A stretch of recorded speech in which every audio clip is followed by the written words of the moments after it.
Sur la ligne. Aujourd'hui, nous avons eu la chance de rencontrer Gilbert Delhomme, l'ancien défenseur de la Ligue nationale de hockey et animateur au 91.9 Sport. Alors voici les meilleurs moments de notre entretien avec lui. Nous sommes dans les bureaux du 91.9 Sport avec l'ancien défenseur de la Ligue nationale de hockey, Gilbert Delhomme. Gilbert, merci beaucoup d'avoir accepté notre invitation. Ça fait plaisir.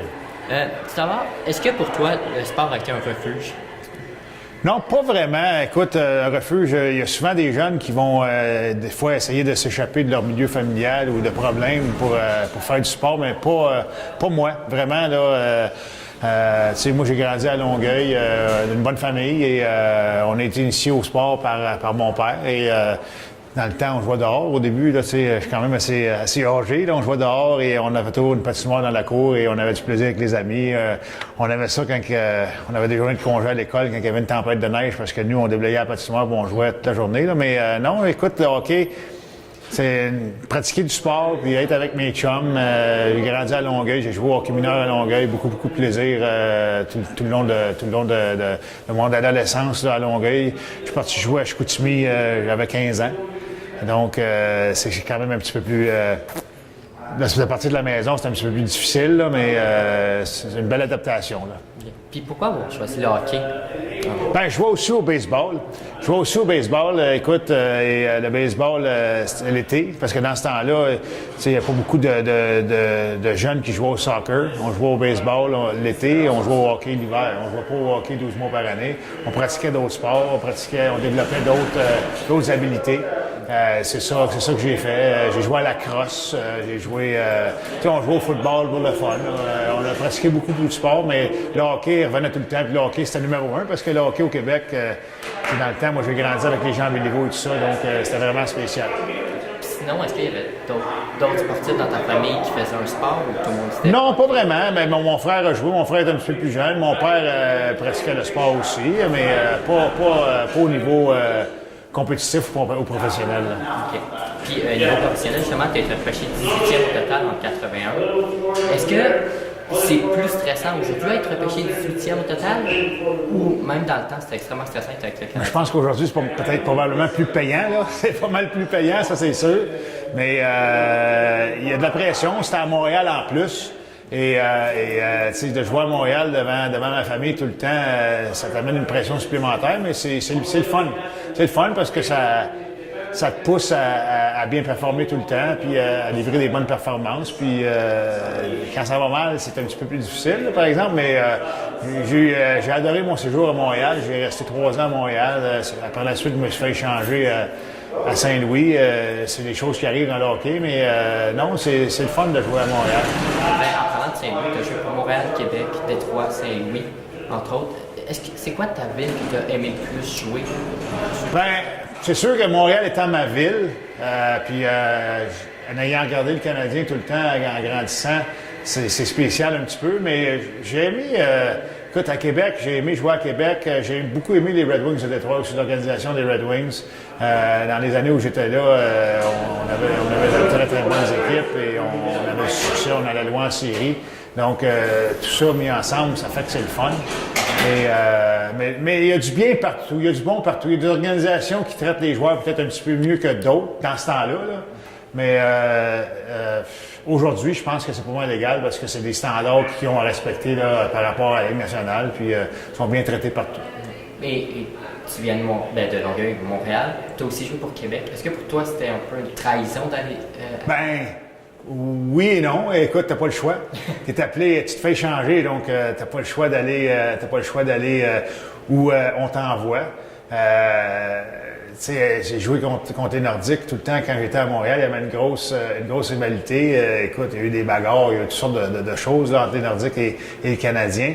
Là, le fait de se retrouver dans l'autre clan, je suis pas le seul qui a passé du Canadien au Nordique. C'était un Richard Sévilly qui a été le premier. Tu as eu Lucien Deblois, tu as eu Guy Lafleur.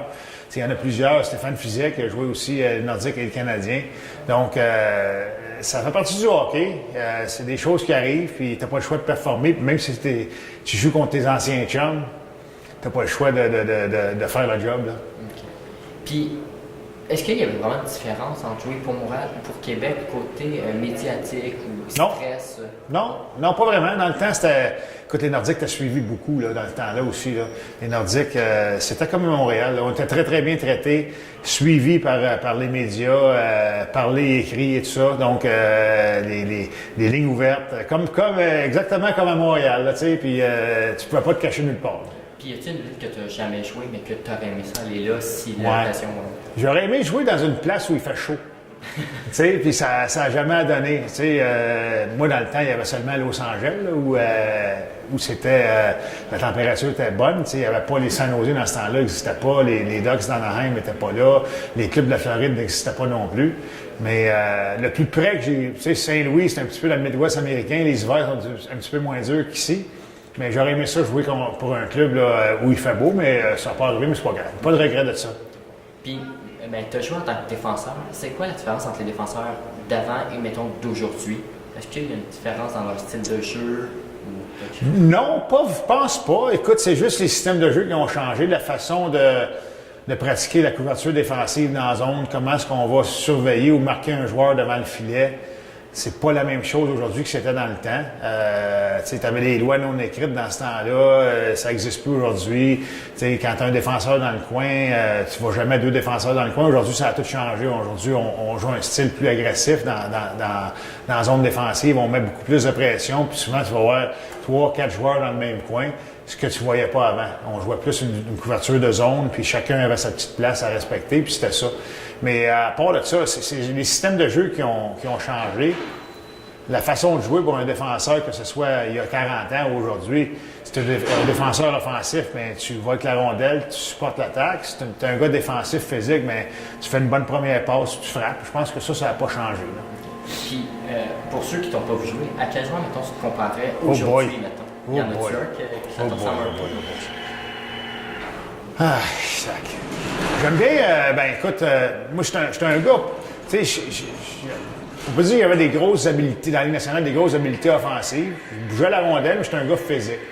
Un gars qui travaillait fort. Donc, je regarde un gars comme un petit peu Noah Wilson, qui est arrivé avec le Canadien dernièrement. Un petit peu comme lui, tu sais, assez gros, physique, bouge bien, tu sais, pas excessivement talentueux au point de vue avec la rondelle et tout ça, mais fait la job. Tu sais, un défenseur honnête là, qui fait la job, physique, c'est ça que j'étais là. Et dans ton temps, tu étais un des premiers, entre autres, que l'entraînement, le gym, c'était vraiment important comparativement à d'autres. Ouais. Qu'est-ce qui t'a motivé vraiment à te rendre? Bien, ça, c'est mon père. Mon père aimait beaucoup aller s'entraîner et tout ça, puis il nous emmenait, moi et mon frère, on y allait souvent avec lui. Je me rappelle, c'était à Montréal, sur le boulevard Saint-Joseph. Il y avait un gym qu'on allait quasiment tous les samedis matins avec lui. Puis c'était correct. Écoute, ça nous a comme initiés à l'entraînement. Et par la suite, quand tu gravis les échelons dans le hockey, tu n'as pas le choix de t'entraîner. Puis j'ai toujours aimé ça. Puis j'ai toujours fait ça. C'était jamais de reculons. J'ai toujours bien aimé le côté entraînement et tout ça. Fait que ça, c'était pas un problème de ce côté-là. Puis c'est une éthique de travail que tu bâtis aussi. Ça reste avec moi. J'avais une bonne éthique de travail sur la glace, dans les entraînements, dans les matchs également. Donc, ça, je pense que c'est très important aussi. Là. Il y avait des joueurs, mettons, qui aimaient vraiment ça. Oui. Il y a des joueurs qui, après avoir pris leur retraite, ne feront pas rien pendant un an. Ils ne bougeront pas parce qu'ils sont écœurés de l'entraînement et tout ça. Là. Mais c'était pas mon cas. Là. Vraiment pas. Là. Puis aujourd'hui, maintenant, tu es au 91.9 en tant qu'animateur. D'où est venue l'offre d'être animateur? Bien, écoute, c'est Jean-Charles Lajoie. Au début, ça s'appelait Radio 9, ici, à 91.9. Je participais déjà à l'antichambre à RDS. J'étais à l'antichambre régulièrement. Puis, j'ai commencé avec son show de l'après-midi au 109%, qu'il appelait ça, là. Dans ce temps, mais c'est encore ça, là, 109%. 2 fois par semaine. Puis, j'ai continué là-dedans. Puis, éventuellement, il y a un poste qui s'est ouvert pour une position l'année d'ensuite, de 10h à midi, puis on m'a offert cette position-là, puis ça fait 3 ans. C'est bien ça, c'est bien le fun. En tant que tel, les anciens joueurs sont plutôt en tant que collaborateurs ou analystes, mais toi, tu es vraiment devenu animateur. Est-ce que c'était dur pour toi quand même? Bien, c'est une adaptation. Écoute, quand tu parles de quelque chose que tu connais, c'est bien plus facile. Puis, je suis pas... je suis pas un journaliste, là, au niveau entrevue et tout ça, je suis pas trop confortable là-dedans d'interviewer des gens et tout ça, mais de parler de ce que je vois, c'est un petit peu ça que je fais. T'animer une émission, je parle de sport, on peut parler de baseball, on parle de soccer, on parle de hockey, on parle de football, on parle d'un petit peu de tout, qu'est-ce qui est arrivé, l'actualité, de la boxe, du tennis, n'importe quoi. On a tout le temps des sujets différents chaque jour. On parle avec les auditeurs, puis ça, c'est le côté que j'aime vraiment, le côté social. J'aime beaucoup parler aux auditeurs, puis j'aime bien ça. Écoute, à date, j'aime bien ça, c'est une passion, c'est le fun, vraiment, là. Est-ce que c'est plus dur l'antichambre ou la radio? Est-ce qu'il y en a un des deux qui fait plus dur? Bien, à l'antichambre, c'est à la télévision. Faut que tu sois bien assis, bien habillé. Tandis qu'à la radio, c'est plus relax un petit peu. Puis, ils te permettent... La radio, tu peux te permettre de... Peut-être pas le langage un petit peu différent des fois, un petit peu à la radio. C'est sûr qu'on fait attention à ce qu'on dit, mais tu peux te permettre des choses là, qu'à la télévision, des fois, tu pourrais peut-être pas. Mais les deux sont bien le fun. Écoute, je travaille ici, vous avez vu ce matin là, Ben Roger, qui est mon co-animateur, là, puis on a bien du fun ensemble. C'est le même depuis 3 ans. À l'antichambre, on a une équipe extraordinaire aussi. C'est une bonne gang. On a du plaisir. Ça fait longtemps que je suis à l'antichambre, donc on se connaît très bien. Puis c'est bien le fun. Puis justement, t'es allé à l'antichambre. Est-ce que c'était parce que tu étais un peu tanné d'être dans le hockey, le coaching, ou c'est vraiment juste parce que tu avais une opportunité dans le métier? Non, j'ai eu une opportunité. Yannick Lévesque qui anime le hors-jeu 2.0, c'est un de mes amis. Et lui, il travaille à l'antichambre et on m'a offert la possibilité d'aller là, justement, là, pour... que tu commences une fois de temps en temps, puis après ça, tu deviens un régulier. Fait que c'est le même que tu embarques dans la rue. Là. Puis, mettons, les panélistes en chambre, c'est tout le temps alternatif. Est-ce que c'est comme mettons, quelqu'un qui travaille dans une épicerie, on donne une horaire? Oui, okay. Exactement ça. C'est vrai. Exactement ça. Tu as des contrats avec tant d'apparitions par année, puis c'est le même que ça marche. Okay. On t'offre de revenir entraîneur quelque part. Oui. Est-ce que tu dis oui ou... Oh, non, je suis bien dans ce que je fais, sérieusement. Là. Puis j'ai été entraîneur longtemps et tout ça. Puis, tu sais, quand ça fait un bout de temps que tu n'as pas coaché, ça change beaucoup, hein, les techniques de coach, les systèmes de jeu. Puis tout ça, ça change beaucoup. Donc, ça serait peut-être trop rush là, de revenir dans le coaching. Écoute, on n'est pas des fous, là. Il y a juste on ne sait jamais ce qui peut arriver, là, mais ça me surprendrait, mais je suis bien dans ce que je fais, puis j'aime bien ça. Et même dépisteur? Non, absolument pas. Est-ce que ça t'a déjà intéressé être dépisteur? Non, pas vraiment, non. Aller regarder? Non. C'est pas quelque chose qui m'a passé par l'esprit, mettons. Okay. Il y a quelques années, tu as participé à l'émission Fort Boyard. Oui. À quel point c'était le fun d'aller... C'est un beau voyage. En Europe, en France, c'est un beau voyage. J'étais là avec ma femme, ma fille, qui a participé avec moi parce que c'était comme père-fille, le duo. Puis, belle expérience. Ça a été bien le fun. Écoute, ça a été enrichissant, je te dirais. Puis, c'est dur. Puis, c'est impressionnant de voir le fort, là, de faire les épreuves, différentes épreuves et tout ça. Moi, ils m'ont pas trop magané. Je n'ai pas trop fait. C'était pas si pire. Là. Ma fille, ils l'ont magané un petit peu plus. Avec les serpents et tout ça, là, mais avec la chaise dans le vide et tout ça. Là, mais c'est une belle expérience, une belle gang. Écoute, puis tu réalises, les gens qui regardent ça à la TV ne réalisent pas à quel point c'est gros, là. Point de vue, équipe de tournage. Là. Je pense qu'on était comme 100 quelques personnes là, sur le fort chaque jour là, pour ça. Là. Vraiment, là, c'est gros, là. Est-ce que tu y retournerais si tu as demandé? Je sais pas si, je pense qu'ils en font plus depuis ce temps-là, mais si l'opportunité se présente, certainement. Alors, Gilles Batelon, merci beaucoup d'avoir accepté. Ça fait plaisir. Toujours mon plaisir. Merci beaucoup.